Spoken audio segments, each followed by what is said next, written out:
Lunch ব্রেকে আমিও আমার অফিসের কলিগেরা মিলে চলে এসেছি আমাদের অফিসের পাশের এই জগন্নাথ মন্দিরে। এই জগন্নাথ মন্দিরটি নতুনই তৈরি হয়েছে, রথের দিনের উদ্বোধন হয়েছিল। তো আমরা দেখতে পাচ্ছি মন্দিরের গায়ে সমুদ্র মন্থনের ছবি, শিব পার্বতী, বিষ্ণুর দশাবতার ইত্যাদি বানানো আছে।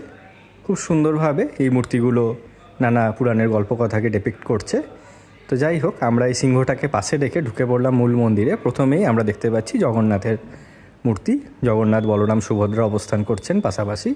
উপরে নরসিংহ হিরণ্যকশিপু বধ করছেন। এরপর আমরা চলে এলাম পাশের সেকশানে হনুমানের মন্দির দেখতে, জয় বজরংবলী। এরপরে আমরা চলে এলাম পাশে রাম, সীতা, লক্ষ্মণ ও হনুমানের মন্দির দেখতে। রাম, লক্ষ্মণ, সীতার এই মূর্তিটাও খুব সুন্দর। উপরে রয়েছে রামের হরধনু ভাঙার কাহিনী। এই হচ্ছে মন্দিরটা, মূল মন্দির বাইরে থেকে। মন্দিরের বাইরের দেওয়ালে পৌরাণিক চরিত্রগুলো খুব সুন্দর করে তুলে ধরা হয়েছে। এই ছিল আমাদের ঘোরাঘুরির ভিডিও। আপনাদের কেমন লাগলো কমেন্টে অবশ্যই জানাবেন।